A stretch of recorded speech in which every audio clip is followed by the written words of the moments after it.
오늘 시간에는 신부 강해 시리즈 36번째 아가서 강해 26번째입니다. 동산에도 새 장소가 있다라는 제목으로 말씀을 함께 하기를 원합니다. 아가서의 가장 핵심적인 키워드는 동산이었다. 물론 주제는 사랑입니다. 주제는 사랑이에요. 근데 이 사랑이라는 것이 결국에 우리를 동산으로 안내하는 거죠. 그래서 이 동산에 거주하는 자야 하고 끝나는 거잖아요. 이제 뭐 내일 살펴보겠습니다만은 그러면은 신부가 속히 오시옵소서 하고 끝내는 거예요. 마라나다 하고 끝나는 거거든요. 그러니까 우리가 이 땅에 살면서 무엇을 바라고 살아야 되는 것인가, 어디에다 소망을 두고 살아야 될 것인가 라는 것을 말해주는 것이 아가서이죠. 그래서 우리는 아가서를 통하여 이 하나님께서 우리에게 동산에 살기를 원한다는 거예요. 그런데 동산을 찾아보면은 예루살렘에서 내려가다 어디가 있다는데 정확히 나오지를 않아요. 정확히 어디를 잘 몰라요. 그래서 제가 과거에 제가 이 설교를 하면서 그건 비원이다, 비원, 비밀의 동산이다. 그렇게 말할 수밖에 없다. 그래서 저는 이렇게 표현하고 싶어요. 동산은 어디에 있느냐? 천국에 있는 것 같아요. 근데 그 천국에 있는데 그 하나님께서 그 천국에 있으면서 당신이 이 땅의 것을 보는, 그래서 계속 일하는 장소, 그 장소를 천국의 동산이라고 얘기하지 않나라는 생각이 들고요. 그리고 우리는 그러면은 그 동산이라는 것은 결국에 하나님께서 일하는 장소고, 하나님이 거기에 양떼를 치고 거기서 백합화를 거두는 장소잖아요. 그렇기 때문에 그 장소가 우리 편에 봤을 때는 그분이 임재가 있어야 되는 장소잖아요. 그 장소는. 그러니까 천국에만이 아니고 주님은 시간과 공간을 초월하시는 분이기 때문에 천국에 계시지만 현재는 우리에도 함께하는 장소예요. 그러니까 이것이 꼭 신약에 표현하자면 예수 그리스도께서 이 땅에 오셨다가 천국에 가셨는데 안 계시는 것이 아니라 보혜사 성령을 보내주셔가지고 지금도 함께하는 거죠. 우리와 함께하는 거. 근데 보혜사 성령 우리가 보이지 않잖아요. 근데 그 보혜사 성령은 우리의 영 가운데, 우리의 마음 가운데 계시잖아요. 그렇기 때문에 결국에 우리의 마음 가운데 주님의 임재가 있는 곳, 주님이 원래 하고자 하는 그 일이 진행되는 그런 곳을 이 땅에도 동산이라 말할 수 있는 거죠. 그러니까 우리가 천국에 들어가 보지는 않았어도 이 땅에서 자기의 마음이 주님이 내 안에, 내가 주님 안에, 주님의 마음의 문을 노크를 하게 될 때 기꺼이 열어드리고 그 주님이 나의 중심에 오셔서 나를 차지해서 나를 이끌어가는 그 장소, 그 장소를 만들 때에 비로소 우리는 신부가 되기 시작하는 거죠. 그때부터. 그러니까 이 땅에 수많은 사람이 살아가고 있지만 그 예수 그리스도를 영접하지도 아니하고 예수님이 누군지도 모르는 자들은 동산이 있다는 사실 자체도 모르죠. 그 비원에 한 번도 못 들어가 보는 거죠. 그 한 번도 못 들어가 본 사람이 결국에 불못에 들어가는 거예요. 그래서 우리가 그것이 있다라는 것을 우리가 가르쳐 주고 또한 그걸 들을 수 있는 장소가 교회죠. 일종의 포도원과 같은 것인데. 그래서 우리는 오늘도 비밀한 장소가 있다라는 것, 그것은 천국에도 있지만 동시에 시간과 공간을 초월해서 우리의 마음 가운데, 우리 심장 가운데도 주님이 같이 하시고 우리에게 이런 길을 가라고 오늘도 제시해 주는, 성령으로 우리 함께하는 그 장소를 바로 우리가 동산이라 얘기를 하게 되는데, 그 동산을 잠근 동산이었다 얘기를 한다는 거죠. 그래서 그 동산은, 잠근 동산이었다는 것은 아무나 들어갈 수 있는 장소는 아니다 라는 것을 말해주는 거 아닙니까? 울타리로 쳐졌기 때문에.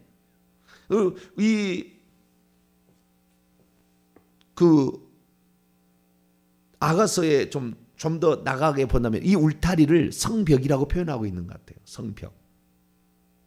나는 성벽이요 라고 했을 때 내 동산을 그 여자가 말할 때 나는 성벽이요. 아가서 8장 10절에 나는 성벽이요 라고 얘기했을 때 그 성벽이라는 것은 자기만의 동산을 만들었다라는, 그러니까 그 울타리를 쳤다라는 말에 확장된 개념이다. 그렇게 보여집니다. 그래서 우리가 우리만의 주님이 계시는 공간, 누구가 거기에 들어오는 공간이 아니에요. 나하고 주님만 교제하는 공간입니다. 여기에 어중이 떠중이 뭐 귀신 들어와서 우수리 잡탕이 만들면은 그건 동산이 될 수가 없어요. 주님만이 들어와 계시고 나와 은밀하게 만날 수 있는 장소인 거죠. 그래서 이 장소가 영적인 공간이고 마음의 공간인데 이 공간을 우리는 주님과의 교제하는 공간이고 이때에 만나는 것을 뭐라고 하냐면은 이 아가서의 이 여인은 입맞춤이라고 표현하는 거예요. 입맞춘다. 그하고 나하고 입맞춘다. 그 교제를 이루는 그 순간을 표현하는 거예요.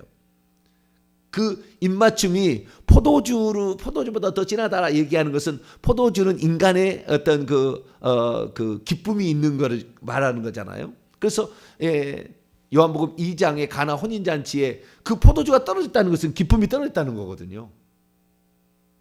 그래서 그 포도주라는 그 사실을 통하여 예수님이 장차 십자가에 죽으셔서 흘리실 피를 상징하는 것이고 그 피가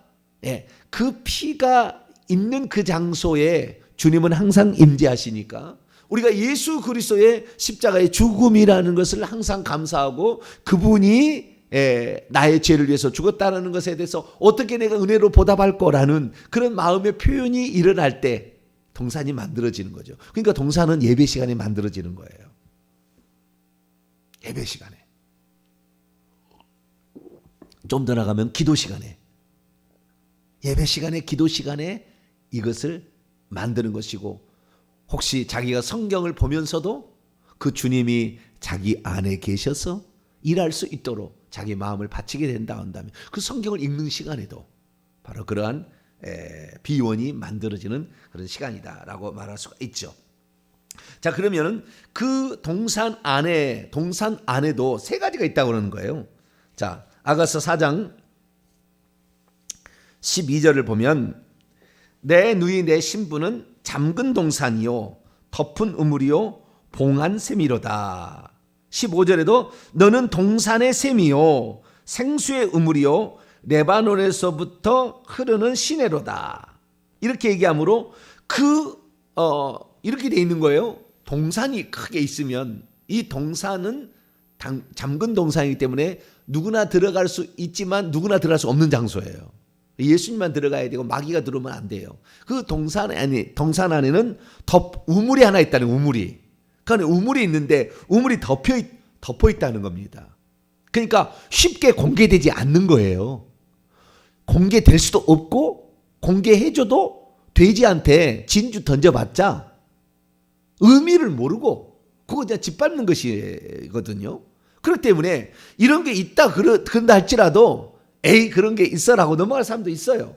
근데 그 동산 안에 한 중앙에는 우물이 하나 있다는 거예요. 근데 그 우물은 뭐냐? 그 우물이 생수의 우물이라는 거예요. 그리고 이 우물은 샘이라는 겁니다. 샘이란 건 뭐냐? 물만 가둬놓은 것이 아니라 거기에서 물이 솟아 올라와 가지고 그 다음에 그 물이 흘러서 흐르는 시내가 된다는 거예요. 그러니까 이게 꼭 영락없이 천국에 이 동산이라는 것은 새 예루살렘 성을 가리키는 것이고 새 예루살렘 성 안에 한가운데 하나님 보좌가 있는데 그 보좌에서부터 생명수가 흘러나온다 그러잖아요. 그 개념하고 동일한 개념을 말하고 있는 거예요. 그러니까 보다 더 내가 새 예루살렘 성에 들어가는 것이 천국인데 보다 더 주님 보좌에 가까이 가는 거예요. 이게 덮은 우물로 가는 것은. 그러니까 아무나 이 우물이 공개되지 않는 거죠. 자, 요한계시록 21장을 한번 열어보죠.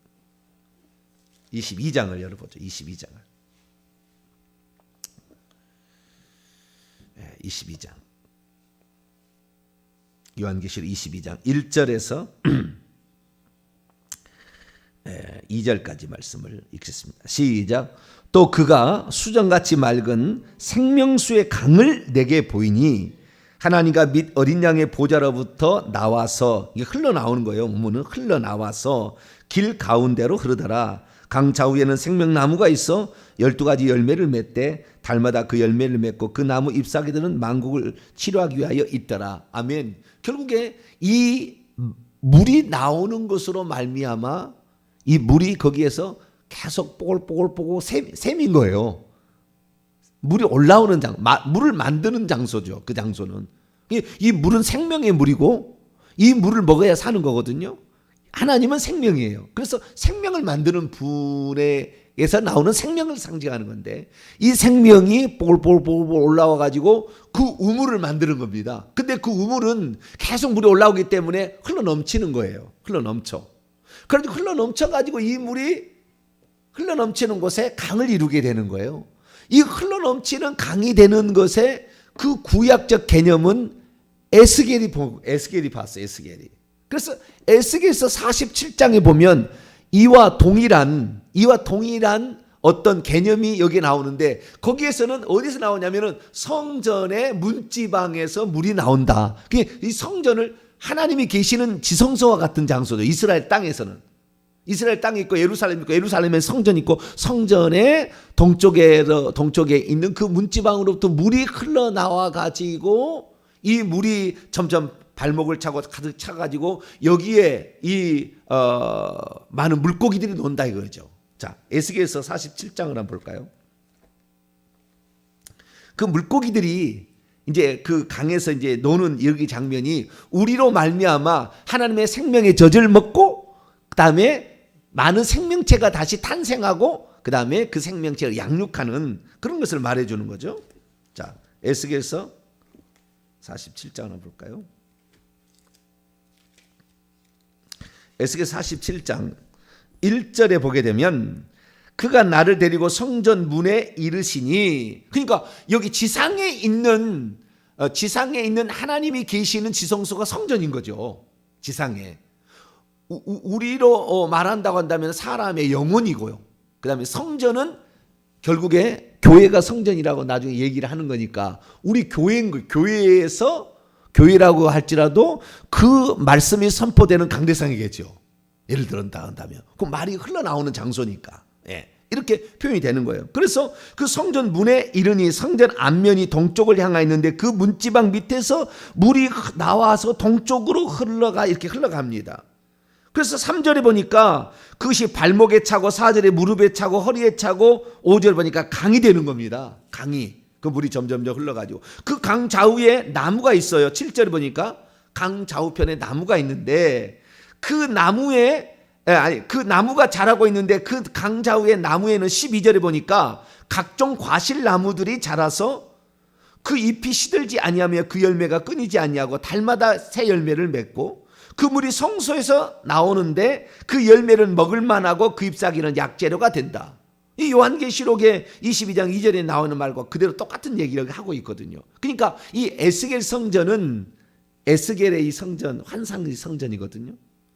지상에 아직 이런 성전이 된 적은 없어요. 근데 에스겔 성전은 장차 하나님께서 세울 성전의 모형입니다. 그래서 에스겔서 강의를 제가 했는데요. 그 에스겔서의 그 모형이 이게 나오는 건데 결국에 하나님으로부터 나온다는 거예요. 하나님으로부터 나오는 거예요. 그래서 이 동산은 하나님이 계시는 동산이고 생명이 나오는 동산이고 생명이 흘러가는 동산이고 생명의 흐름이 있어야 된다는 거예요. 그래서 이것은 일종의 그 삼일체 하나님을 비유하자면 우물이 뽀글뽀글 올라오는 것은 성부 하나님의 시원이라 한다면 그 물이 올라와서 우물이 되는 것은 예수 그리스도라고 한다면 예수는 그것이 흘러 넘쳐가지고 흘러가는 것은 성령의 역사예요. 다 똑같은 거죠. 한 분 하나님인데 한 분 하나님이 결국에 우리의 영향을 미칠 때는 성령이 와서 역사하잖아요. 성령이 역사하잖아요. 그러니까 우리가 이 성부 성자 성령이라는 것이 어떻게 우리에게 역사하는 것인도 보여주는 그림입니다. 그래서 다시 아가서에 들어와서 잠근 동산에 들어가는 것도 아무나 사실 못 들어가는 거예요. 여기에 예수 그리스도를 온전히 알아서 그 생명을 알고 그 생명이 있는 그 동산 안에 들어가는 사람도 많지 않고, 그 동산 안에 또 우물이 있다는 것을 아는 사람도 많지 않고, 우물이 덮여있기 때문에 잘 모르죠. 우물을 열어보게 되면 거기에 물이 있는데 그 물이 솟아올라오고 있다는 것들 아는 것도, 그래서 그것을 봉안샘이라고 합니다. 그 밑에는 이제 맨 밑에 물이 올라오는 거 봉안샘.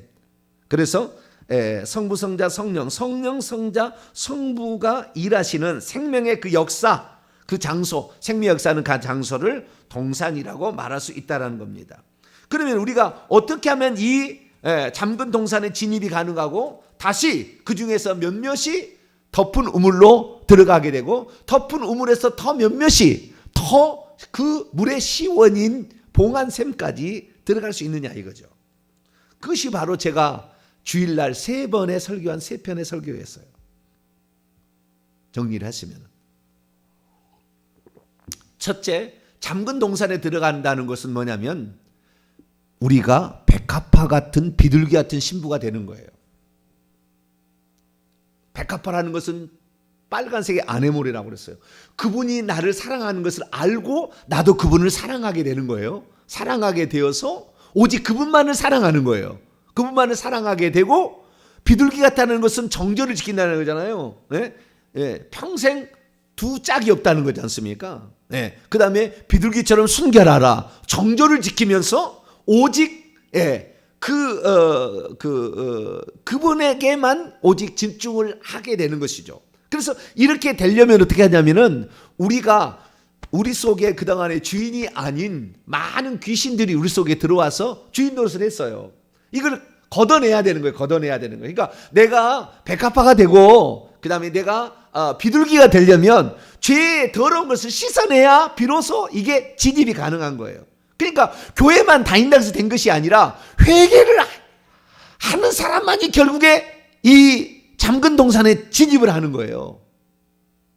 에덴 동산에는 다 가겠죠. 이 교회라는 에덴 동산은 가지만 그 에덴 동산 안에 잠근 동산이라고 표현되는, 에덴 동산이라 동방의 땅에 다는 진입을 하겠지만 그 에덴 동산이라는 곳에는 그 신랑인 아담과 하만이 있어야지 뱀이 들어오면 안 되는데, 그 장소에 우리가 들어갈 때 하나님께서도 아무나 거기에 들어오지 못하게 하고 우리가 그분을 나의 주님으로 섬기기를 결단해서 그분만을 사랑하고 그분께 지조와 정절을 바치며, 뿐만 아니라 그러기 위해서는 이미 내 속에 있는 귀신들이나 이런 것들을 내보내야 되는, 이것이 회개인 거예요. 결국에 회개하는 거예요. 그래서 이 회개를 하는 사람에게 결국에 입혀주는 옷이 흰옷인 겁니다. 이것이 제사장 의 옷을 한다면 세마포 안 속옷을 입는 거예요. 처음으로 잠근 동산에 진입한 것은. 그 다음에 그 중에 일부가 덮은 우물로 진입하게 돼요. 덮은 우물이라는 것은 에봇 받침 겉옷하고 에봇을 입는 것이고, 그 다음에 봉안샘으로 들어가는 것은 보석, 흉패 보석에 보석으로 단장하는 거예요. 똑같은 이치입니다. 똑같은 이치로 이렇게 점점 안으로 들어가는 거예요. 그래서 우리가 예수 그리스도를 믿어도 온전히 흰옷을 입으려면 어떻게 해야 되느냐? 자기의 죄를 씻어내야 되는 거예요. 자, 요한계시록 7장.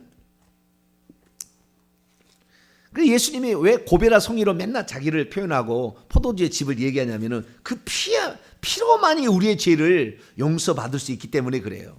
그래서 예수 그리스도께 피 흘려 죽으심은 우리의 죄를 용서해서 우리에게 흰옷을 입혀주시기 위함이죠. 자, 요한계시록 7장 14절을 보겠습니다. 14절 시작. 내가 말하기를 내 주여 당신이 아시나이다 하니 그가 나에게 이르되 이는 큰 환난에서 나오는 자들인데 어린 양의 피에 그들의 옷을 씻어 희게 하였느니라. 최소한 여기에 지금 수많은 무리들이, 셀 수 없는 많은 무리들이 정령나무 가지를 흔들며 하나님의 보좌 앞쪽으로 지금 향하여 예배를 드리고 있는데 최소 여기에 들어가면 흰옷을 입어야 되는 거죠. 그 흰옷을 요한계시록 22장에 넘어가면은 22장 14절에 보면은 자기의 두루마기를 빠는 자들이 복이 있으니 이는 생명나무에 나가며 문들을 통하여 성에, 세루살렘 성에 진입하라는 거예요. 그러니까 이 세루살렘 성이 잠근 동산이에요. 대부분의 90%에서 95%는 예수 믿어도 이 성 안에 못 들어갑니다. 다 성 밖에 있습니다. 성 밖에 있어요. 기름등불 준비 못한 그 성 밖에 있는 미련한 다섯 처녀. 더 바깥쪽에 가게 되면은 충성되지 못해서 악하고 게을러서 바깥 어두운데 슬피 울며 이를 가를 한 달란트 받은 그런 종들. 더 바깥에 가면은 불과 유황이 타는 더 많은 죄를 지었겠죠.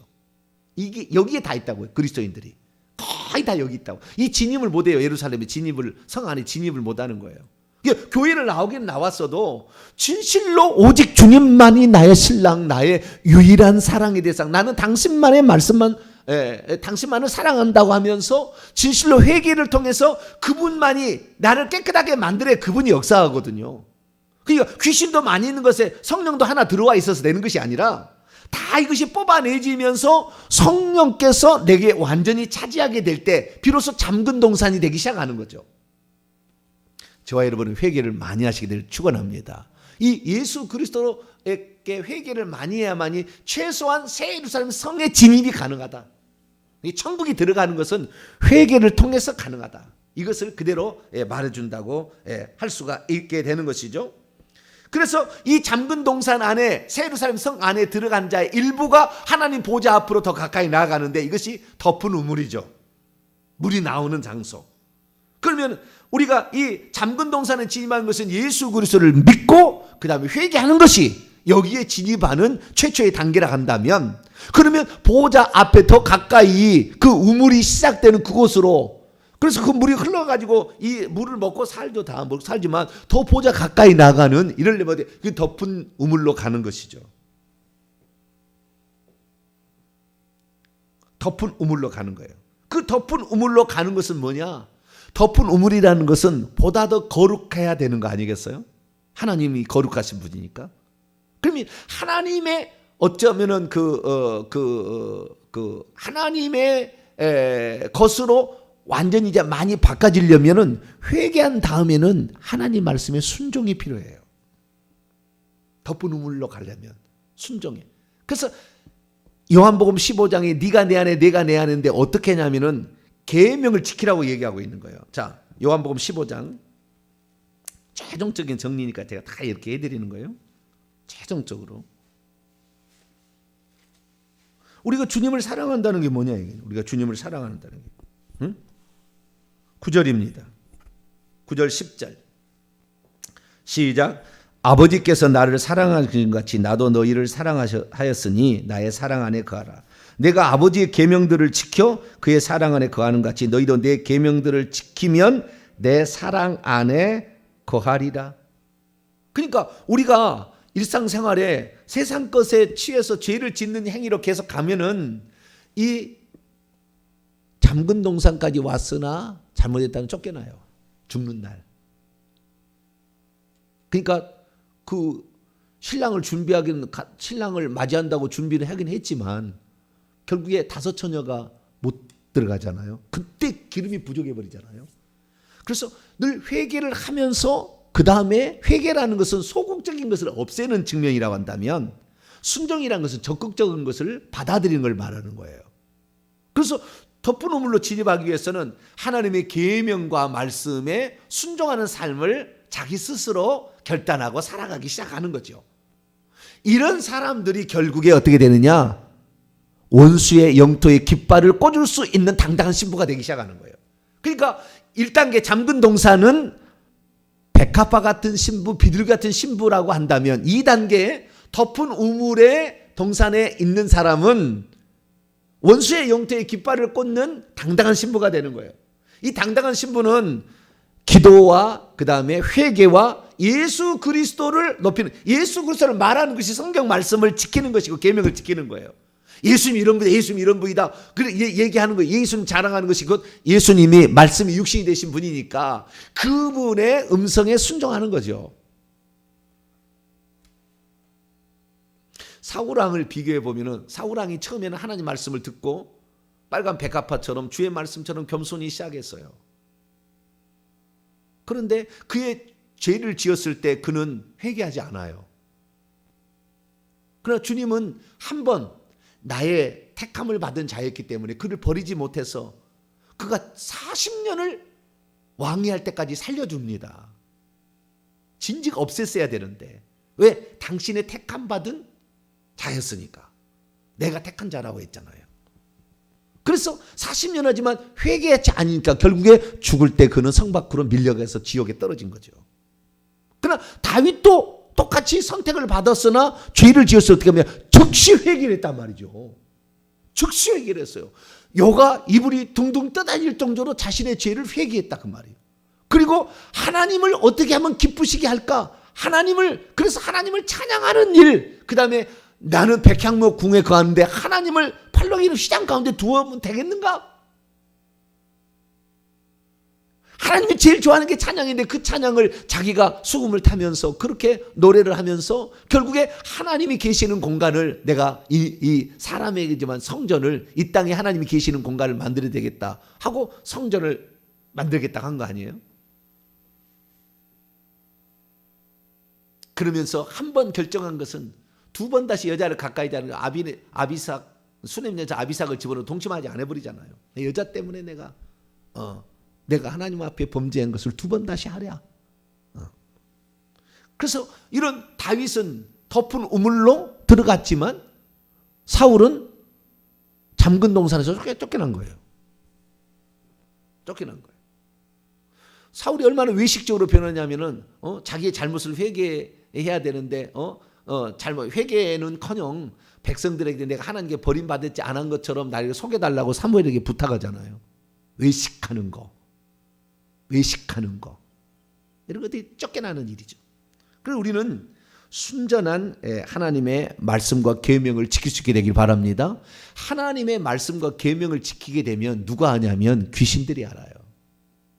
그래서 원수의 영토에 속한 자들이 우리를 두려워 떨기 시작하는 겁니다.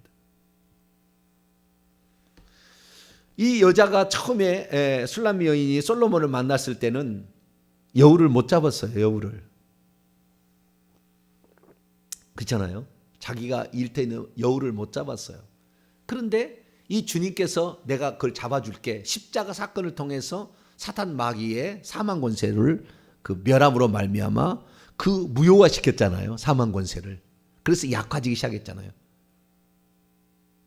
그런데 그가 주님의 성령의 음성에 즉각 순종하지 못함으로 밤의 두려움 안에 있었는데 그 밤의 두려움을 뚫고 그래도 신랑을 찾으러 갔다가 성 안에 있는 순찰자들하고 파수꾼들을 만나서 농락을 당하는 거. 이거 귀신들의 역사예요. 귀신들의 밤의 역사는 귀신들의 역사로 했지만 결국에 예수 그리스도만을 끝까지 붙잡고 기도하고 기도로 끝까지 하면 결국에 주님이요 죽기 전에 회개해서 천국 가게 만들어줘요. 끝까지 욥처럼 끝까지 주님을 붙잡으면 돼요. 예수님만 그 기도가 가장 중요한 어떤 시작이에요. 기도하면서 회개도 하는 것이고. 그래서 결국에 우리가 회개를 통해서 예수 그리스도의 말씀을 순종하게 되면 그때부터 이 말씀이 검이 되어서 악한 영들을 무찌를 수가 있죠. 그래서 원수의 영토에 깃발을 꽂는 성도가 되는 것이 덮은 우물에 진입하는 성도가 된다.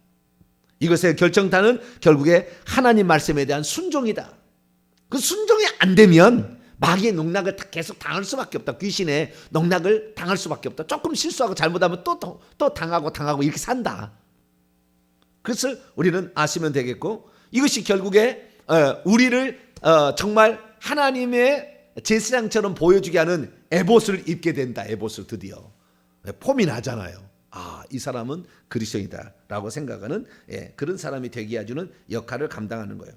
그 중에 일부가 이제 덮은 우물을 열고 그 속에 있는 봉안샘까지 진입을 하게 됩니다. 이 봉안샘이라는 것은 결국에 신부로 따진다면은 포도원을 개척해서 또 다른 신부를 낳고 양육하는 신부를 가리키는 거예요. 이것은 보다 더 적극적인 행위입니다. 그러니까 하나님의 뜻을 예수 그리스도의 발자취를 따라서 나도 실행해 보는 거예요. 실행해 보는 거. 주님이 하신 말씀을 그냥 듣고 순종하는 측면이 아니라 보다 더 적극적인 측면이죠. 주님의 가신 길을, 주님이 원하는 그 길을, 양떼를 돌보고 백합화를 거두는 일을 나도 하겠다는 거 아니에요. 이 땅에 포도원을 내가 개척하겠다는 거 아니에요. 그러니까 이렇게 하려면은 엄청난 많은 결단이 필요하고요. 이렇게 되기까지는 많은 것들을 포기해야 됩니다. 많은 것들을 포기해야 돼요. 이 세상에 추구하는 욕망들이 포기해야 돼요. 이것이 결국에 보석으로 에봇 흉패를 입는 대제사장이 되는 것과 똑같은 거예요. 덮은 우물은 제사장이 되는 것이고, 그 다음에 잠근 동산은 레위인이 되는 것이고, 레위인, 제사장, 대제사장이 되는 것과 3단계가 똑같은 거죠. 이게 일꾼이 되는 그 단계를 그대로 표현해주고 있는 것입니다. 이 길은 마지막에 이 길은 사명자 아니고서는 못 가는 것 같아요. 제가 봤을 때. 이 마지막 단계까지 들어가는 건 완전히 세상 걸 포기해야 돼요.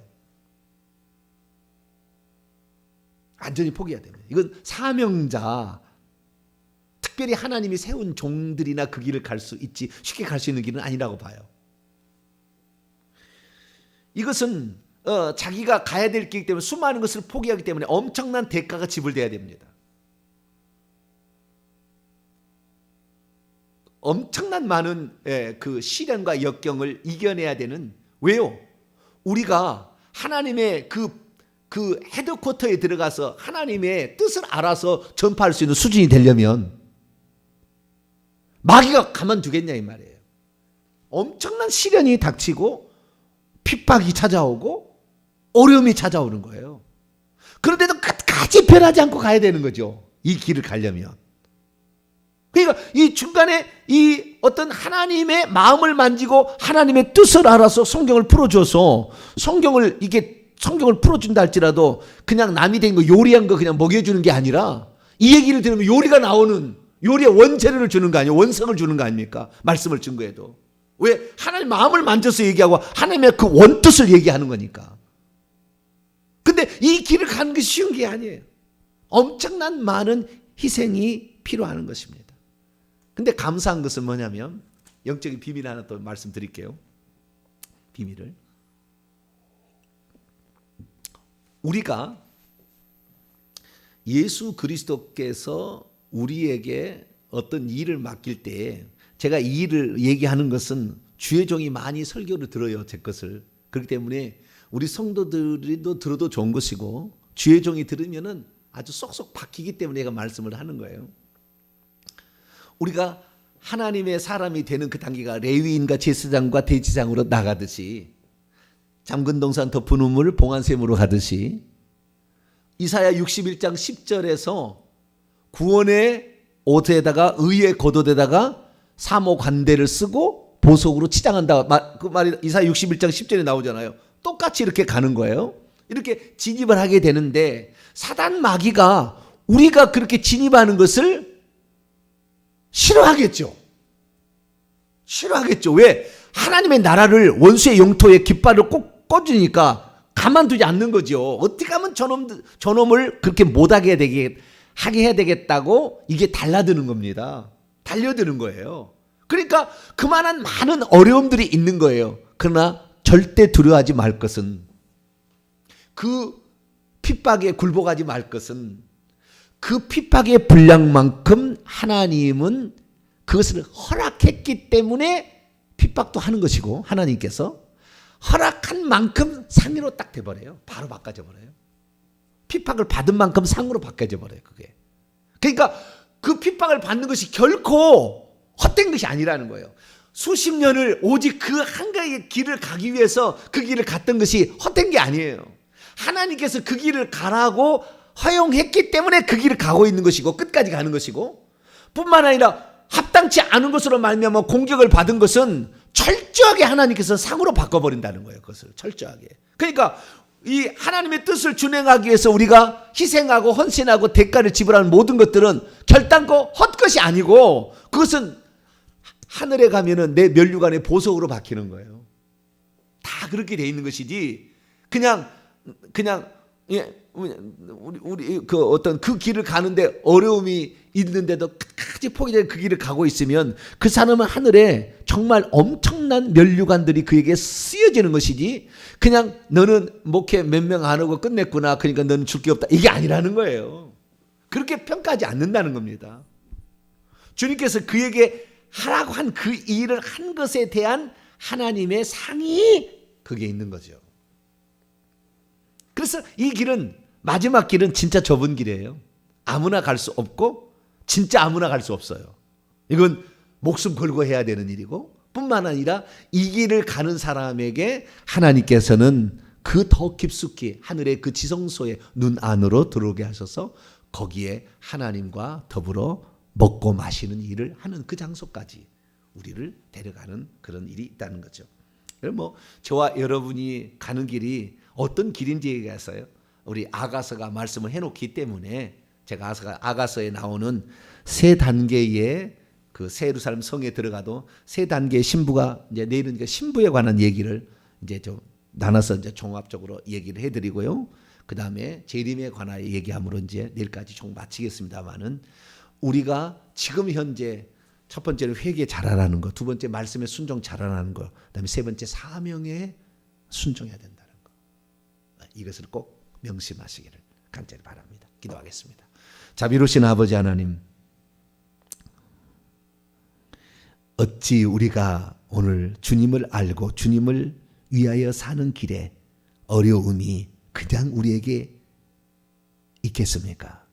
그런 훈련을 받아야 결국에 그것이 진짜 그 사람을 위한 내려주신 사명인지를 스스로 깨닫고 그 길을 가는 것이 아니겠습니까?